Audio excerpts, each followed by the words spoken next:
Hi అండి. ఈ వీడియోలో గ్రామ వాలంటీర్ల యొక్క నోటిఫికేషన్ ఎప్పుడు, ఏ విధంగా ఫిల్ చేస్తారు, ఇప్పుడు ఉన్న వాళ్ళను కొనసాగిస్తారా, కొత్త వారిని తీసుకుంటారా, లేకంటే రిజైన్ చేసిన వాళ్ళనే మళ్ళీ తీసుకుంటారా అనే వాటికి క్లియర్ కట్ ఆన్సర్ అయితే ఈ వీడియోలో మనం ఇవ్వటం జరుగుతుంది.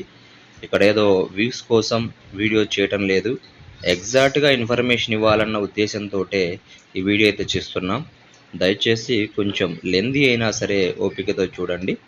ఏంటంటే ప్రస్తుతం యూట్యూబ్లో చూస్తే ఏపీ వాలంటీర్లని నోటిఫికేషన్ అని, 10,000 రూపాయల జీతం అని, డిగ్రీ క్వాలిఫికేషన్ అని, ఇలా చాలా న్యూస్ అయితే చక్కర్లు కొడుతున్నాయి. వీటన్నిటినీ ఏ ఒక్కరు కూడా నమ్మవద్దని మనవి చేస్తున్నాం. ఎందుకంటే వాలంటీర్లకు సంబంధించి ఎటువంటి నిర్ణయం కూడా ఇప్పటి వరకు జరగలేదు. ఈ నిర్ణయం కేవలం ముఖ్యమంత్రి చంద్రబాబు నాయుడు గారు మాత్రమే తీసుకోగలరు తప్ప మరే విధమైనటువంటి మంత్రులు కానీ, మరో విధమైనటువంటి ఎమ్మెల్యేలు కానీ తీసుకోలేరు. ఆయనంటే మీకు తెలుసు, చంద్రబాబు నాయుడు గారు గతంలోనే 14 సంవత్సరాలు ముఖ్యమంత్రిగా పనిచేసి ఉన్న వ్యక్తి తొందరపడి ఎటువంటి నిర్ణయాలు తీసుకోరు. కానీ ఎలక్షన్ క్యాంపెయిన్లో వాలంటీర్ వ్యవస్థను కొనసాగించి 10,000 రూపాయల జీతం ఇస్తామని చెప్పిన మాట వాస్తవం. కానీ ఎలక్షన్ ఓడిపోయిన తర్వాత వైసీపీ గవర్నమెంటు ఎందుకు ఓడిపోయింది అని బేరీజు వేసుకుంటుంటే, వాళ్లకు చంద్రబాబు నాయుడు కూడా వస్తున్న డౌట్ ఏంటంటే, పార్టీకి కష్టపడినటువంటి కార్యకర్తలను దూరంగా జరిగి వాళ్ళ వల్ల ప్రజలకు ఎటువంటి ఉపయోగం లేకపోవడం వల్ల వాళ్ళు యాక్టివ్గా ఎలక్షనీరింగ్లో ఇన్వాల్వ్మెంట్ లేకపోవటం వల్ల ఓడిపోయారు. దీనికి మధ్యవర్తులుగా వాలంటీర్ వ్యవస్థలు పెట్టడం వల్ల ఇంత డ్యామేజ్ జరిగింది అని ఒక సూత్రప్రాయ అభిప్రాయానికి రాజకీయ మేధావులు అయితే, సీనియర్ మోస్ట్ అయినటువంటి చంద్రబాబు నాయుడు గారు అయితే, అలానే ఓడిపోయిన వైఎస్ఆర్ కాంగ్రెస్ పార్టీ నాయకులైతే చెప్తున్న దాని ప్రకారం తెలుస్తుంది. ఇక మరో ముఖ్యమైన విషయం ఏంటంటే, వాలంటీర్లు అనేది ఖచ్చితంగా ఆయన హామీ ఇచ్చిన ప్రకారం వ్యవస్థ ఉంటుంది, వాలంటీర్లు ఉంటారు, వాళ్లకు 10,000 రూపాయల జీతం కూడా ఇవ్వబడుతుంది.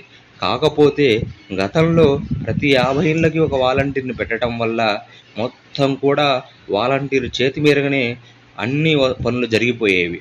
ఇప్పుడు అలా కాకుండా ప్రతి ఊరికి ఒక ముగ్గురిని, లేదంటే గరిష్టంగా 5 తక్కువలో తక్కువ ముగ్గురిని, లేదంటే గరిష్టంగా 5 పెట్టేసి వాళ్ళందరికీ కూడా 10,000 రూపాయల జీతం ఇచ్చేసేసి వాళ్ళు చేసే పనులలో కొన్ని తగ్గించి నాయకుడికి అనుబంధంగా ఉండే విధంగా, వాళ్ళు చెప్పినట్టు చేసే విధంగా దాన్ని రూపకల్పన చేయాల్సి ఉంటుంది.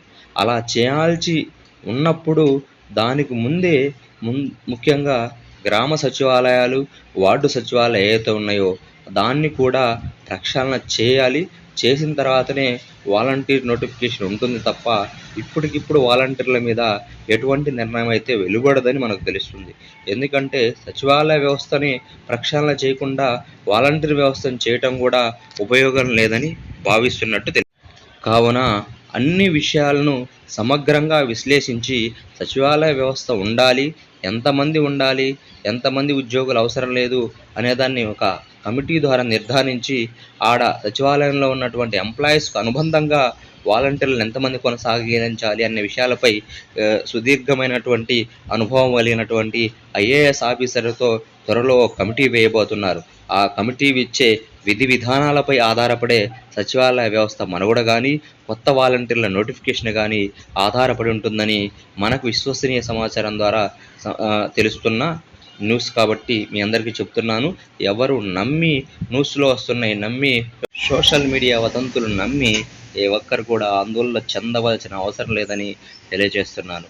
ఏదేమైనప్పటికీ అధికారికంగా వచ్చే న్యూస్ని మీ అందరికీ తీసుకొస్తూ ఉంటాం కాబట్టి అందరూ సబ్స్క్రైబ్ చేయాలని తెలియజేస్తున్నాను. Thank you. Bye. See you.